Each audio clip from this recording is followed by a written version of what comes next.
Hey everybody, this is Jay, and I'm here to tell you the story about my now infamous story about what happened to me in the woods at Yosemite. So, trying to cut it down as short as possible. It's a kind of a long story. You got to go with me for a little bit. The way it begins is with Matt and I going to Yosemite, and we got a late start on Saturday morning, which was cool because by the time that we showed up to the park, people were already leaving. It was easy to park, and the sun was going down, so it was going to make for a lot of good pictures anyway to start off with. And so we get to the park, finally into the park, I want to say closer to 6:30, 7 o'clock, park up the car, and again, people are leaving, so it's a little bit easier to access. We get to walking around the valley of Yosemite National Park, and we got Half Dome, we got these falls. It's a lot of amazing sights. We're walking through the pathways that are there. It's really cool. We see as we're taking photographs, this one group of guys who are like taking picture of like a pond and a reflection, and seeing the mountaintop in the pond. It was a really cool stuff. But they came up to us and came up to Matt, really, who has his professional photography equipment, and asked him if he's there to take photographs of the event later on in the day or in the evening. And neither of us know what event they're talking about. We're just here randomly to go take photographs and go sightsee in this park. But apparently around 11:30 to 12 o'clock, there's something that appears in the valley that particular day that we were there that is kind of a rare occurrence, something called a moonbow.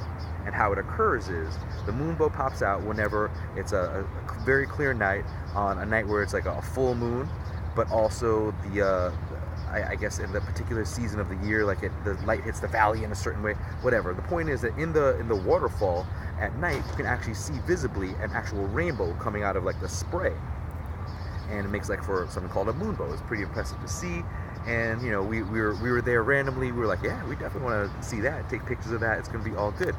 Problem is that doesn't appear until 11:30, and it was only like 7 o'clock, maybe about to be 8 by the time we found out about it. So, we figured we have some time to kill. We went ahead, took some more pictures of the valley.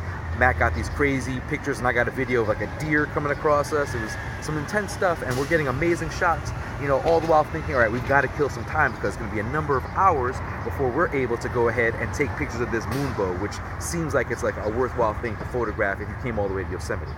So we get there in the park, and we're killing time, and we realize, what, there's no way that we're going to be able to kill time just walking around. We need to do some other stuff. We haven't prepared, we haven't had enough food, and we can't go all the way out of the park and leave to go get food and then come back. So we've got to see if we can hook something up in the park. So we decide that Matt's going to go stake out a very good place right where, we initially saw like the reflection, to get a campment for us to take shots with his camera, and I would go get us some resources, some supplies, some snacks, to see if they had some vending machine in the guest services area. So I head off over there, and right about then it's like 7:45, maybe 8 o'clock. I'm expecting like vending machines. Well, Matt's parking. I'm expecting vending machines and like soda. So I got like a whole bunch of coins and some dollar bills, and maybe just feed them. But when I actually get to the actual park location, where the guest services are, it's an actual like grocery store, legit, with like camping supplies and like food, and it's like a little mini mart. So I'm psyched because I know we've got like 3+ hours to kill, like closer to 4 hours to kill before we can start photographing the moonbow.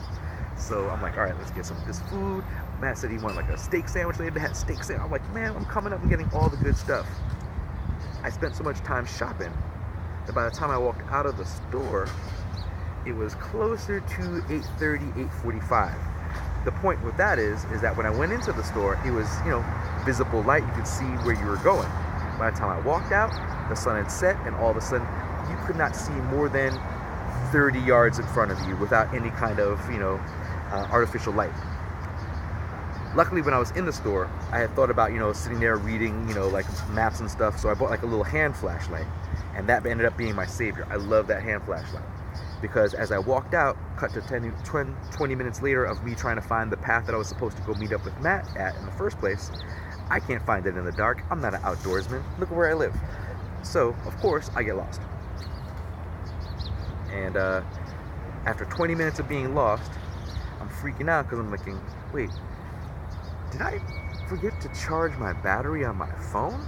And hold on a second. Matt's not even getting cell service here in the Yosemite Valley. So I can't call for help. I can't let him know where I am. I have very little juice on my phone anyway, and so I've got to turn it off to conserve it, and I'm realizing, oh crap, I think I might be lost in the woods. So I'm trying to stay calm, maintain, not freak out. And it turns out that like in the distance, like you can kind of hear right there, like the ambient noise of like a car going by. So I'm like, all right, the road might be over there. So I decide to head over toward the direction where I hear the sound. And lo and behold, there's a path where actual shuttle buses that take tourists around the entire park rotate around. So I'm like, cool, I'll follow this path, I'll hop the next shuttle bus, and I'll look on the little directions on the map there, and it tells you like all the different points where the bus stops. And so I'm looking for the one that was most familiar to me. Right where we took pictures of a deer was a place called Swinging Bridge. So I'm like, damn, okay, I see that on this little map here. There's a bus stop for Swinging Bridge. All I gotta do, get off at the Swinging Bridge stop, find my way there, and then I should be able to backtrack where I was to find Matt. Bingo, I found our place to take our photographs. We're all together. Crisis averted. What I didn't count on was when I got on the bus. When I got on the bus driver was crazy with a capital Z-Y at the end. Crazy. She's yelling at patrons, like it's tourists, so she's like, get behind the line, we're not going anywhere until you sit down. And she's also like pulling over, like as she's driving the bus, to yell at pedestrians who are not walking on the correct path. Like she's just yelling and yelling and yelling, and she has like one of those loudspeakers to speak to the bus as like a tour bus would. And so like everyone is like cowed at this lady yelling into her loudspeaker. It's like after dark and people just want to get their day over with, and now they're dealing with a yelling lady. So I like everyone in the bus was dying to get off the bus. So by the time my Swinging Bridge stop came, I wasn't trying to ask any directions. I wasn't trying to ask for any help, which was a mistake. I just charged right off the bus along with like 7 or 8 other people. Like, get off, this is our stop. Bah, we're out. And so when we get off the bus, charging out of there, not having asked where to go once you get off the bus, you know, we all start get off the bus and go down this path that's immediately there. And it takes about 10 or 11 minutes of me and that group of people that ran off the bus before we realize that not a one of us knows anything about where we're going right now. So after 10 minutes, we're like, do you know where no, do you? So we're all like, all of us are sitting there just wondering where the hell are we supposed to go. We all have our little flashlights, little headlamps, all looking around thinking, is this the way? Is this the way? None of us know. So me and this group of strangers decide to make this little compact together that we're going to go down this path. Well, if we stick together, how dangerous could it be? But all of a sudden, as we're walking down this path, about 5 minutes into doing that, we realize that this path is overrun by water. See, it's been a rainy season in Northern California. It's been snow, and so there's a lot of runoff, and so the waterfalls and all the things are flooding over, and this path that we were to walk across was actually overrun with water. Some of the group that we were standing there with, some ladies, was like, it's not that deep, we'll just take off our shoes and socks and just walk right across. Me, again, this is where I live, I don't trust nature. So I'm thinking, I'm not walking in the water in the middle of the woods and getting wet. At this, I'm lost, I'm gonna be wet. No, I'm not doing that. Some other people that I was also walking with, there were a bunch of French people, and the Frenchmen were just like, no, we're not walking across this water. But these ladies were like, all right, well, we're gonna do it, and they're taking off the shoes and socks and getting ready to march across. I decide I want no part of that, so I and the French people decide to double back. And the French people go their own way, and now I'm like walking back where I came from by myself, when lo and behold, I find a park ranger. And I go to the park ranger, sitting in his pickup truck, and I'm like, park ranger, I'm kind of lost, and I was supposed to get off. I explained to him the situation and like the water. And so he's like, yeah, it's not a big deal. That water's like 2 or 3 inches. You can just walk across that. You're not going to get wet. Just your feet will get wet. No big deal. And so I'm just like, that doesn't sound right. And as I'm standing there talking to him, a family comes up to the park ranger while he's having a discussion with me, and they chime in because they hear what he's saying, and they're like, yeah, you're in that same exact spot. We try to get across there as well, and it's closer to your hips. It's not going to be like your feet are going to get wet. It goes all the way up to your knees, up to your hips on some people. And so the park ranger's like, you guys are saying too much. And so this family and I ask him to drive us over that part. So that way we can get past that stage of like the trail and put ourselves back on the right trail and ask him, where's the place that we need to go. So he puts us in the back of flatbed of his pickup truck, drives us across to where the water is, and instead of the water being this deep, it actually was all the way up to the wheel well of the truck. So it was crazy high up. Those ladies who walked across there must have gone for a swim in icy cold water. It wasn't going to be me. But the park ranger drives us across this patch of water that's on the trail. We finally get to the other side, And he's apologizing, and we get out like, oh, okay, well, can you just tell us where to go? So he tells the family, all right, you want to go down this trail, go this way. But you want to go down that trail, and you're going to come to a fork in the road. When you get to the fork in the road, you want to go to the right. Okay, fork in the road, right, got it. So the family goes their way, I go my way, I have my little flashlight, waiting to see if I can find the fork in the road. Come to find the fork in the road, again, this is like hour or two now. Come to find the fork in the road, and the right that I'm supposed to be taking is completely obstructed with like, I don't know, like there's like a barricade there, and there's like branches and woods and like a tree, like it's covered up, like you can't go right. So the only way I can go is left, the way the man told me specifically not to go, or back, which we know is covered with water. Two options that I don't want. The one that I was supposed to go to is covered from me, so I had to make a choice. Since I know I'm not going to swim, I'm not going to climb over those rocks, I got to go left, which makes me more and more seriously lost than I was in the first place. Hour passes. 2 more hours pass, and I haven't seen a person now in like 2 hours. Like, I'm walking by myself in the woods with just a flashlight, hungry now, because it's been a while since I've eaten anything. I have a backpack full of food, but I'm not opening up anything that's in a backpack, because Lord knows if a bear is now going to come because he hears me rustling and smells my snacks, because I had to have some beef jerky, I'm dead.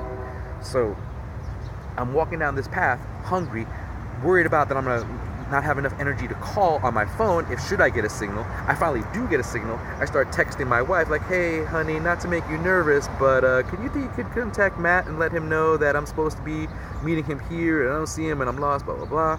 And she starts to freak out when I send it, but again, I'm not seeing her reactions real time because I have to turn off the phone so that way I can conserve any energy it's a mess. So cut to now, I've been walking in the woods and now it's 11 o'clock. I haven't seen a person in multiple hours, and I have like the anxiety sweat pouring down me. I'm terrified because I'm a city boy. It's the woods. I don't know what to do. It's all bad. I'm walking along, and I see ahead of me on the path that is now not even like a regular paved path, like a dirt path. On the path, an area that looks very much like the place where I saw the gentleman earlier in the day tell Matt about the moonbow. Something, okay, look, well, I know there's going to be people shooting pictures here at the very least, so I won't be attacked in the woods by an animal, because, if I did get attacked, there'd be people who would help me, I suppose, and maybe there'd be somebody there who I can beg later on to help charge my phone to communicate with the outside world, maybe figure out how to get home. So I come up to them, and, they're setting up their shop to do their photographs, and, I don't see Matt, obviously. That was the first thing, I look for him. And so I'm stressing, thinking, all right, do I call a family friend or my wife, or do I call Matt, or how do I communicate? Do I call a cab? Am I supposed to get a ride back to our hotel, which is like 2 hours? I have no idea what I'm supposed to do, and I'm sitting there lamenting my fate, my head in my hands, just like, oh my god, what am I supposed to do? It's now 11 o'clock. I haven't seen Matt since like 8. Stressing, and all of a sudden in the middle distance I hear the following phrase: have you seen my Puerto Rican friend Jay? Have you seen my Puerto Rican friend Jay? I pop up. Matt Sherwood? Is that you? And he turns around. I turn around, and we have this like cinematic, just like, moment where we're hugging, like, oh, I can't believe I found you. I can't believe I found you. Oh my god, blah, blah, blah. And all that stuff, like complete adrenaline dump. We've been freaking out for hours. I finally found my friend. It's been X amount of times since I saw anybody, and I finally found him as the person that I finally end up talking to. It was just nuts. But the killer of it is when I actually ended up encountering him, it ended up being like 11:15. Ooh, perfect timing to go set up shop, photograph the moonbow. So after all that, we still got the pictures, still did everything we had planned to do, shooting all the photographs, going through there. He got these amazing shots with all his expensive camera equipment, which I'm sure he'll share with you guys one day. But yeah, it was pretty intense, and after all was said and done, we got the pictures, ended up coming home and laughing, just like, I can't believe that really happened. Jay, you really got lost in the woods. Your city ass got lost in the woods, and you managed to track yourself down, find it, not get killed, not get eaten by a bear. It was all good. All thanks to, your little hand flashlight that saved the day, because I wouldn't have been able to see anything without it. And as intense as it was, when we got back to the hotel, we're laughing. It's like, what can we do tomorrow to possibly top that crazy ass mess that you got yourself into for the sake of these amazing pictures? But little did I know, the next day we actually would do something that would top that story by a mile. Actually, it would top the story by 6,500 feet or so. I'll let Maddie tell you that one, but anyways, that's the adventure that we had, or that I had, getting lost in the woods in Yosemite. I hope you were entertained. It sure as shit was not funny to me when it was happening, but it was funny as hell afterwards. Anyway, that's my story. Peace.